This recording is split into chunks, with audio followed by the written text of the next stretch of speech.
सभी स्टूडेंट्स को good morning. मैं विजय बाजिया, राजकीय उच्च माध्यमिक विद्यालय रिंगस की ऑनलाइन क्लास में आप सभी का हार्दिक स्वागत। देखो बच्चों, कक्षा 10 सामाजिक विज्ञान का एक लेसन अपना कंप्लीट हो चुका था। कक्षा 10 सामाजिक विज्ञान का जो दूसरा लेसन है संघर्षकालीन भारत 1206 से 1757 ईस्वी तक, इसका एक वीडियो पहले अपलोड किया जा चुका है और आज सेकंड वीडियो में अपन शुरुआत करने जा रहे हैं। इससे पहले तक जो अपनी चर्चा हुई थी उसमें अपन ने एक तो बात की थी कि भाई भारत में जो प्रमुख वंश हैं जिन्होंने भारत के इतिहास में शासन किया था, एक तरफ तो अपन ने वंश का नाम लिखा था और दूसरी तरफ उस वंश का संस्थापक लिखा था। उसके बाद में जो पहले वंश की अपन ने चर्चा प्रारंभ की थी वो वंश था गुलाम वंश। कौन सा वंश?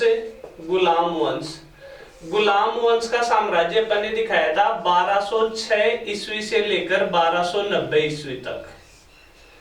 गुलाम वंश की अपन चर्चा कर रहे थे। गुलाम वंश का जो संस्थापक या गुलाम वंश का जो पहला शासक था वो था कुतुबुद्दीन ऐबक। इसकी चर्चा अपनी कंप्लीट हो चुकी थी। उसके बाद में अपन ने बात की थी इल्तुतमिश की, और इल्तुतमिश के बाद में आज अपन चर्चा करेंगे रजिया सुल्ताना। कुतुबुद्दीन ऐबक का शासन काल था 1206 से 1210, इल्तुतमिश का था 1211 से 1236 और रजिया का है 1236 से 1240। देखिए शासन काल आपको याद रखने की आवश्यकता नहीं है, ये मैं लिख रहा हूं सिर्फ अपने इतिहास में क्रमबद्धता बनी रहे उसके लिए। रजिया सुल्ताना के बारे में आपको उल्लेख करना हो तो क्या क्या बातें बतानी है। पहली बात तो जब इल्तुतमिश भारत का राजा हुआ करता था, इल्तुतमिश ने अपने शासन काल के दौरान ही अपना उत्तराधिकारी किसे घोषित कर दिया था? रजिया सुल्ताना को। हालांकि उस समय के जो अमीर सरदार थे, अमीर कहते हैं पर जो एक जैसे प्रधानमंत्री उसके कई मंत्री होते हैं ना, वैसे ही राजा की सहायता करने वाले कुछ मंत्री होते थे जिसे उस समय अमीर कहा जाता था। तो अमीरों ने इस बात का विरोध किया कि आप एक महिला को शासक बना रहे हो, क्योंकि परंपरागत अपन इतिहास देखें तो इससे पहले कोई महिला शासक के रूप में नहीं रही। तो भारत की पहली महिला शासक भी कौन थी? रजिया सुल्ताना। तो रजिया सुल्ताना के बारे में पहले पॉइंट में तो आपको यही बताना है कि इल्तुतमिश ने अपने शासन काल के दौरान ही, कंप्लीट बात लिख लेना आप, इल्तुतमिश ने अपने शासन काल के दौरान ही रजिया को उत्तराधिकारी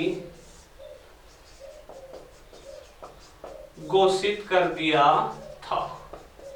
इसी में आगे लिख देना, यह भारत की पहली महिला शासक थी। भारत की पहली क्या थी? महिला शासक। इसके अलावा बात करें अपन, शासक बनते ही रजिया सुल्ताना ने एक तो घूंघट प्रथा को त्याग दिया। क्या कि उस समय महिलाओं के लिए एक तरह से अनिवार्य होता था कि वो पर्दा प्रथा में रहती थी। तो दूसरे पॉइंट में आप दर्शाओगे कि इसने एक तो पर्दे का त्याग कर दिया, मतलब पर्दा त्याग दिया, और पुरुषों के समान कुबा व कुलाह पहनने लगी। क्या पहनने लगी? कुबा व कुलाह पहनने लगी। कुबा तो कहते हैं कोट को, कोट कह दो चाहे कुर्ता कह दो, कुलाह कहते हैं किसको? टोपी को। तो शासक बनते ही रजिया सुल्ताना ने एक तो पर्दा त्याग दिया, मतलब घूंघट त्याग दिया, और पुरुषों के समान कुबा व कुलाह पहनने लगी। कुबा मतलब कोट पहनने लगी, कुलाह मतलब टोपी पहनने लगी।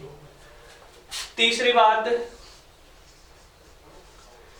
एक अमीर सरदार था जिसका नाम था याकुत। क्या नाम था? याकुत। याकुत को रजिया सुल्ताना ने अश्वशाला के प्रधान पद पर नियुक्त किया। किसका प्रधान बना दिया? अश्वशाला का प्रधान। अश्वशाला मतलब जो घुड़शाला होती थी ना, जहां घोड़े रखे जाते थे, उसका प्रधान किसे बना दिया? याकुत को। अश्वशाला का प्रधान कह दो, इसी को कहते हैं अमीरे आखूर। क्या कहते हैं अश्वशाला के प्रधान को? अमीरे आखूर। अपने जो किताब के लास्ट में जो क्वेश्चन आंसर है ना, एक एक लाइन के जो लघुतरात्मक प्रश्न है, उनमें एक प्रश्न भी है कि भाई रजिया सुल्ताना ने याकूत को किस पद पर नियुक्त किया। तो इसका आंसर आप ये भी लिख सकते हो, अश्वशाला का प्रधान। किस पद पर नियुक्त किया? अश्वशाला का प्रधान। या फिर अपन लिख सकते हैं अमीरे आखुर के पद पर।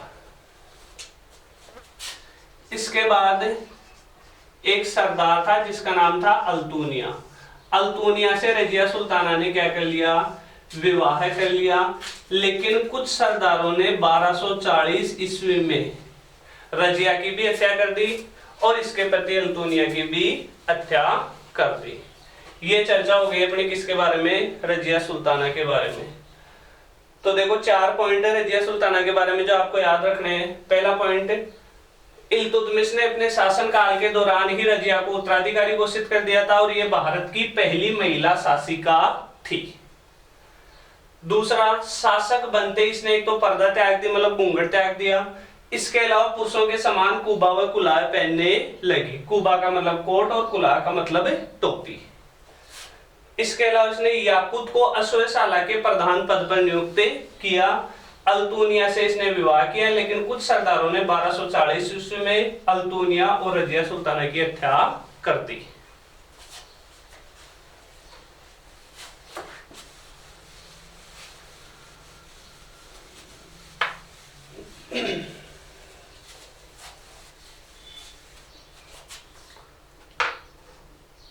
रजिया के बाद में अपन चर्चा करेंगे किसके बारे में? बलबन के बारे में। और बलबन का शासनकाल था 1265 ईस्वी से 1287 ईस्वी तक।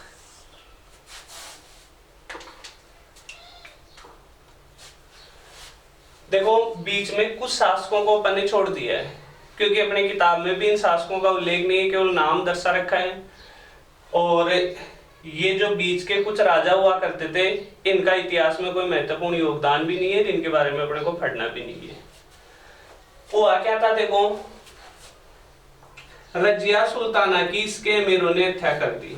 जैसे अपन बात करें, एक तो होता था राजा, या जिसे अपन कह सकते हैं शासक, और उसके कार्यों में सहायता के लिए उसके दरबार में रहा करते थे कुछ कौन? अमीर कह दो चाहे उस समय के मंत्री कह दो।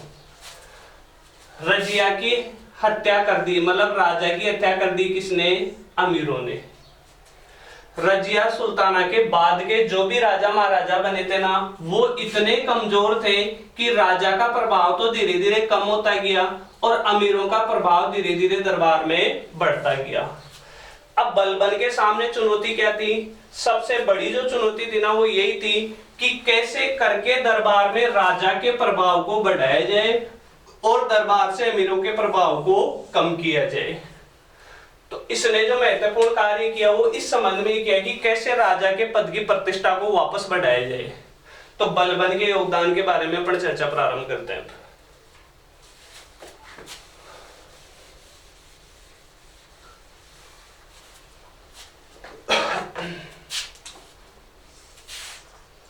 पहली बात तो बलबन ने राजत्व का सिद्धांत लागू किया।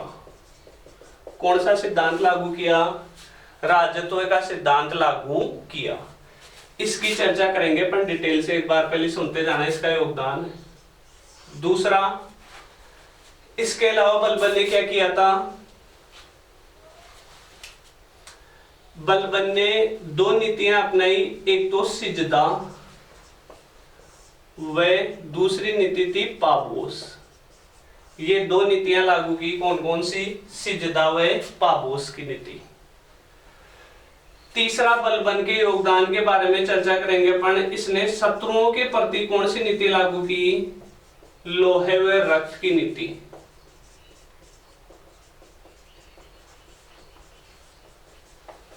चौथा अपन चर्चा करेंगे, इसने मंगोल आक्रमण।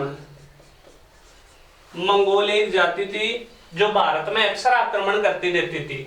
मंगोल जाति के आक्रमण का सामना करने के लिए इसने एक सैनिक विभाग की स्थापना की थी।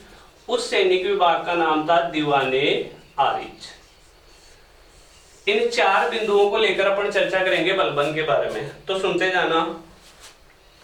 सबसे पहले तो इसने कौन सा सिद्धांत दिया? राजत्व का सिद्धांत लागू किया। इसका मतलब क्या है? बलबन ने बताया कि राजा जो होता है ना वो ईश्वर का प्रतिनिधि होता है और ईश्वर ने राजा को धरती पर शासन करने के लिए भेजा है, इसलिए राजा अन्य व्यक्तियों से बिल्कुल अलग है। ये सिद्धांत क्यों दिया बलबन ने? ताकि राजा की प्रतिष्ठा दरबार में बढ़े। तो पहली बात तो कौन सी हो गई? ये कंप्लीट आप ध्यान रखना, ये सारे एक एक नंबर के प्रश्न भी बनते हैं कि भाई बलबन के राजत्व सिद्धांत के बारे में बताओ। सिजदा व पाबोस का मतलब क्या होता है? लोहे व रक्त की नीति का मतलब क्या होता है? बलबन ने मंगोलों का सामना करने के लिए कौन से सैनिक विभाग की स्थापना की? तो राजत्व के सिद्धांत का मतलब क्या हो गया? बलबन ने क्या कहा? राजा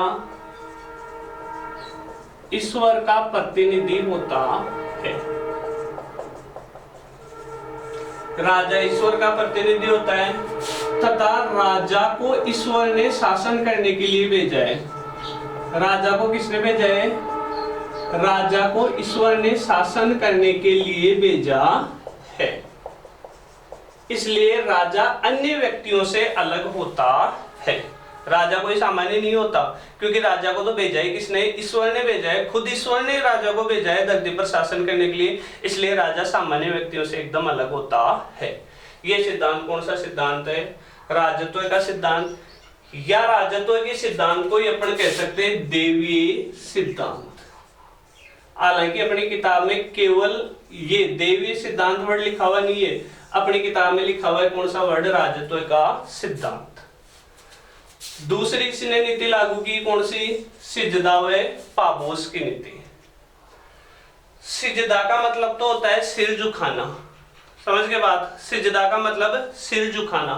पाबोस का मतलब होता है पैरों को चूमना।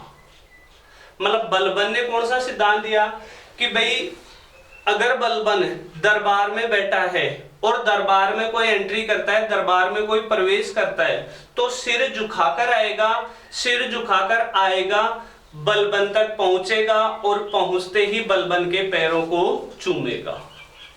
बताओ इससे राजा की प्रतिष्ठा बढ़ेगी कि नहीं बढ़ेगी? तो राजा की प्रतिष्ठा बढ़ाने के लिए इसने अपने दरबार में कौन सी नीति लागू कर दी? सिजदा व पाबोस की नीति। इसका अर्थ ध्यान रखना आपको, क्या मतलब हुआ? सिजदा का मतलब तो दरबार में कोई भी प्रवेश करेगा तो सिर झुकाकर आएगा और फिर जैसे ही वो बलबन तक पहुंचेगा बलबन के पैरों को चूमेगा। पैरों को चूमने का मतलब क्या हो गया? पापोस। तीसरा, शत्रुओं के प्रति इसने कौन सी नीति अपनाई? लोहे व रक्त की नीति। लोहे व रक्त की नीति काफी कठोर नीति थी। अगर बलबन का कोई शत्रु होता था तो लोहे व रक्त की नीति के तहत बलबन क्या करता था? अगर शत्रु पुरुष है तो उसको तो मृत्युदंड देता था, और अगर कोई महिला या बच्चे उसके शत्रु हैं तो उनको जीवन भर गुलाम बना लेता था। तो लोहे व रक्त की नीति के तहत क्या करता था बलबन? पुरुषों को मृत्युदंड देता था और महिलाओं व बच्चों को गुलाम बना लेता था। ये बलबन की कौन सी नीति थी? लोहे व रक्त की नीति। चौथा, चीन से आगे मंगोल क्षेत्र पड़ता है। मंगोल जाति अक्सर भारत पर आक्रमण करती रहती थी। उनके आक्रमण का सामना करने के लिए बलबन ने अलग से एक सैन्य विभाग की स्थापना कर दी। उस सैन्य विभाग का नाम क्या है? दीवाने आरिज। ध्यान रखना, 1 नंबर का क्वेश्चन पूछा जाता है दीवाने आरिज क्या है। क्वेश्चन क्या बनता है? दीवाने आरिज क्या है।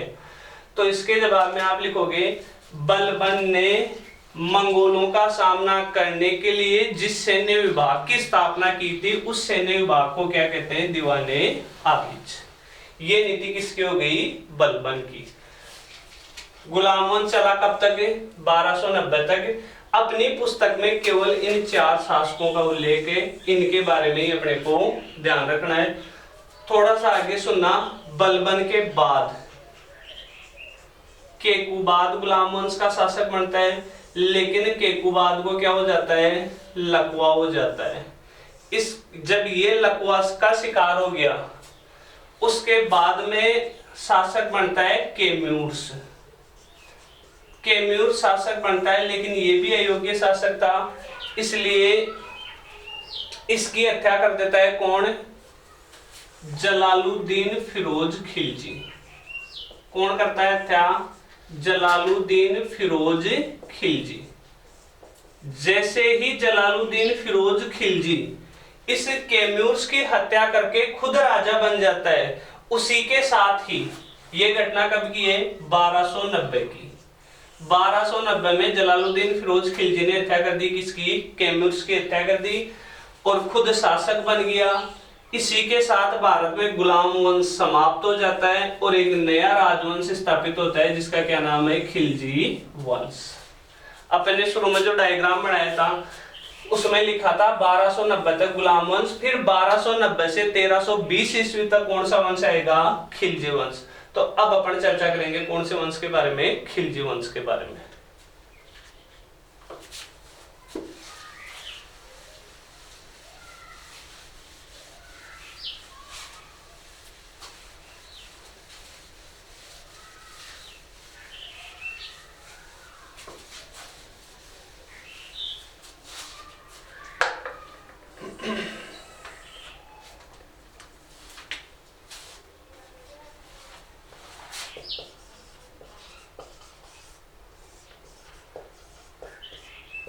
अगला वंश है खिलजी वंश। खिलजी वंश का जो शासन काल था वो था 1290 से 1320 ईस्वी तक। इस काल में भारत में जिस राजवंश ने शासन किया था उस राजवंश का क्या नाम था? खिलजी वंश। अब खिलजी वंश के बारे में अपने को जो ध्यान रखना है, खिलजी वंश का संस्थापक कौन? अपने डायग्राम में लिख लिया था जलालुद्दीन फिरोज खिलजी। जलालुद्दीन फिरोज खिलजी के बारे में कोई चर्चा नहीं होगी, सिर्फ उसने खिलजी वंश की स्थापना की थी, ये ध्यान रखना है। इस वंश के एक ही शासक के बारे में अपन चर्चा करेंगे और वो होगा अलाउद्दीन खिलजी।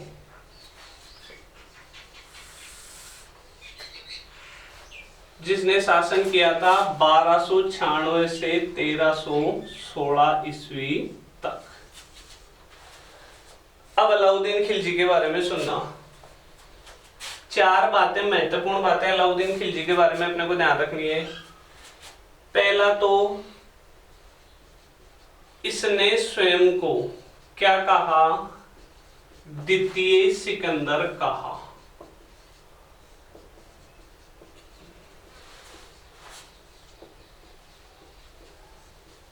अलाउद्दीन खिलजी ने जो सिक्के चलाए थे उन सिक्कों पर अलाउद्दीन खिलजी ने खुद का क्या नाम लिखवाया था? द्वितीय सिकंदर। क्यों लिखवाया था?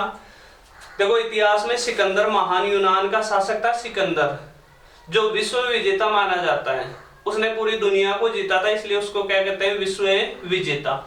अलाउद्दीन खिलजी के भी मन में यही जिज्ञासा थी कि मैं भी इस पूरे विश्व को जीतूं और मैं भी सिकंदर की तरह महान बनूं।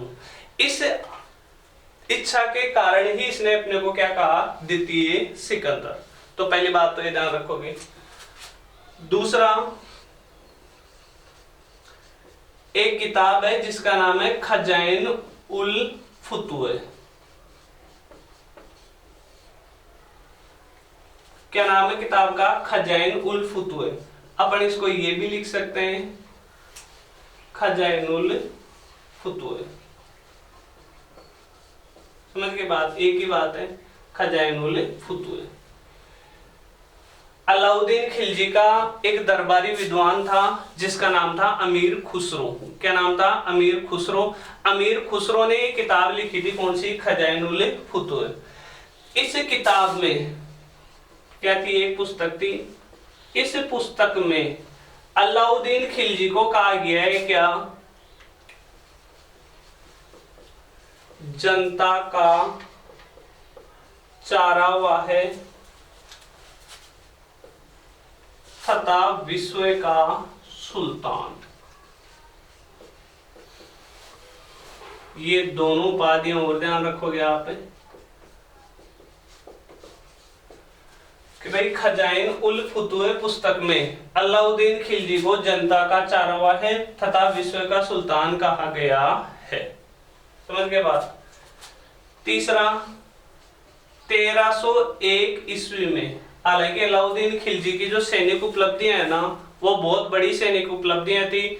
उसने लगभग पूरे भारत पे अपना साम्राज्य स्थापित किया था, लेकिन उसकी जो महत्वपूर्ण विजय जो अपने को ध्यान रखनी है, आगे जाके इसी लेसन में अपन अलाउद्दीन खिलजी की विजय के बारे में विस्तृत चर्चा करेंगे।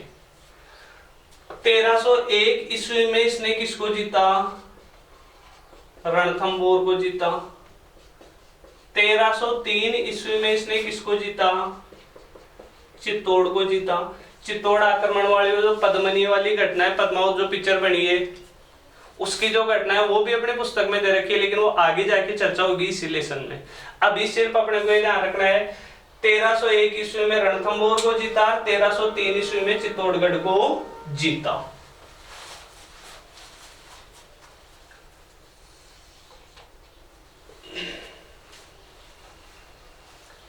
अलाउद्दीन खिलजी के बारे में चौथी बात आप याद रखोगे, इसने सैनिकों को नगद वेतन देना प्रारंभ किया।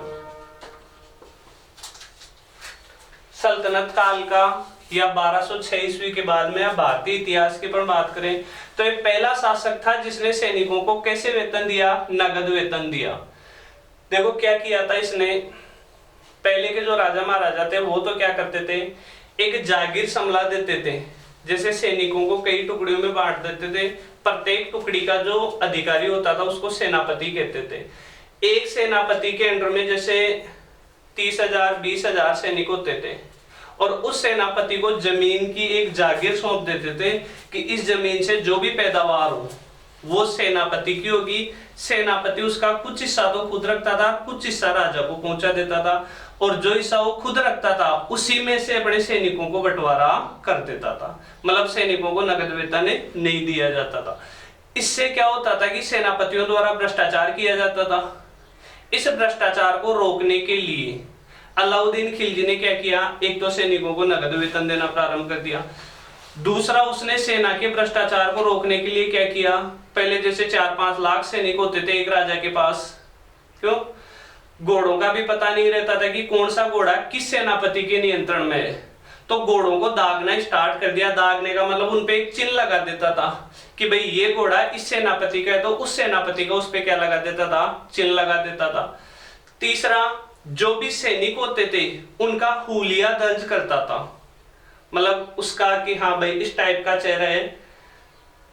आप ये मत समझना कि भाई इस टाइप के चेहरे को कैसे पहचाना जाता है, अब भी लगभग चेहरा बनाया जा सकता है। तो भ्रष्टाचार को रोकने के लिए इसने क्या क्या कदम उठाए, एक तो सैनिकों को नगद वेतन देना प्रारंभ किया। दूसरा, घोड़ों को दागने की प्रथा शुरू की। तीसरा, जो भी सैनिक होता था उसका हुलिया दर्ज करके रखता था कि हाँ भाई ये सैनिक इस सेनापति के नियंत्रण में है। इसके अलावा इसने बाजार में भी काफी सुधार किए। जो कोई कम तोलता था ना सामान, उसका क्या करता था, जैसे 100 ग्राम किसी बनिए ने सामान कम तोल दिया तो 100 ग्राम उसका मांस निकाल लेता था। तो इसका मतलब भ्रष्टाचार एकदम इसने क्या कर दिया, समाप्त कर दिया। अलाउद्दीन खिलजी के बारे में अपने सिलेबस के अकॉर्डिंग अपने को ये 4 बातें ध्यान रखनी है। स्वयं को इसने क्या कहा, द्वितीय सिकंदर। खजाइन उल फुतुह पुस्तक में अलाउद्दीन खिलजी को जनता का चारावाह तथा विश्व का सुल्तान कहा गया है।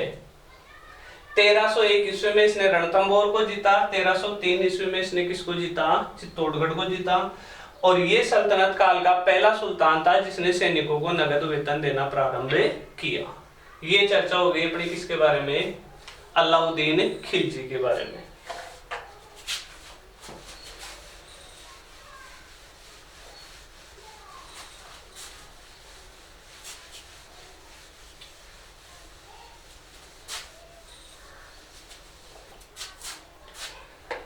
देखो, खिलजी वंश का जो सबसे साम्राज्यवादी या सबसे महत्वपूर्ण जो शासक था ना वो था कौन, जिसके अपन ने अभी चर्चा की है, अलाउद्दीन खिलजी।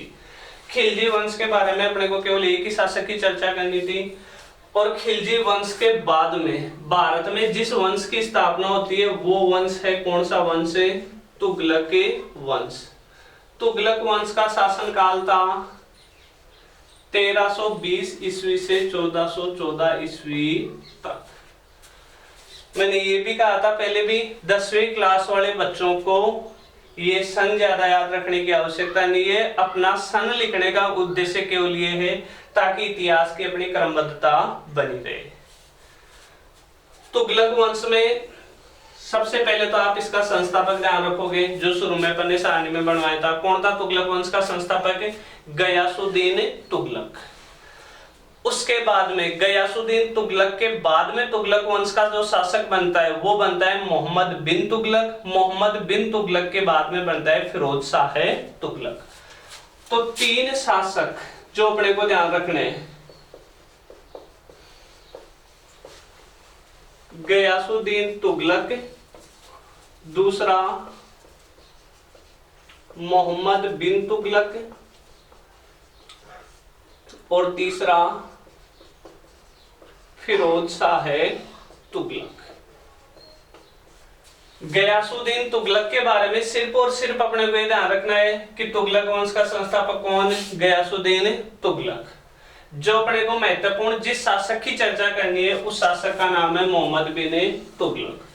और मोहम्मद बिन तुगलक इतिहास में जिस कार्य के लिए प्रसिद्ध रहा था वो रहा था अपनी योजनाओं के लिए। उसने कुछ योजनाएं चलाई थी। अब वो योजनाएं कहां तक सफल हुई, कहां तक सफल नहीं हो पाई, इसकी अपने को चर्चा करनी है। तो मोहम्मद बिन तुगलक के बारे में अपने जो डायरेक्ट जो क्वेश्चन बनता है ना, उस क्वेश्चन को लेकर ही चर्चा करेंगे। क्वेश्चन है मोहम्मद बिन तुगलक की योजनाओं का उल्लेख करो। समझ गए बात? तो एमबीटी मतलब मोहम्मद बिन तुगलक की योजनाओं का उल्लेख करो। जो लेसन अपन पढ़ रहे हैं ना, इस लेसन का सबसे इंपॉर्टेंट जो क्वेश्चन है ना एग्जाम में अक्सर आने की संभावना रहती है, हो सकता है इस बार भी मुझे जहां तक संभावना लगती है ये क्वेश्चन आने की संभावना है। जैसे मैंने पहले लेसन में आपको बताया था, पहले लेसन का जो सबसे महत्वपूर्ण प्रश्न है जो बोर्ड के एग्जाम 2019-20 में आने की जिसकी पूरी संभावना है, वो क्वेश्चन कौन सा मैंने आपको बताया था? मौर्य कालीन प्रांतीय प्रशासन का उल्लेख करो। उस लेसन का तो सबसे शानदार प्रश्न ये बनता है 4 नंबर का। इस लेसन का ये बनता है मोहम्मद बिन तुगलक की योजनाओं का उल्लेख करो। मोहम्मद बिन तुगलक की योजनाओं की चर्चा करेंगे अपन नेक्स्ट क्लास में, नेक्स्ट वीडियो में। धन्यवाद। जय हिंद, जय भारत।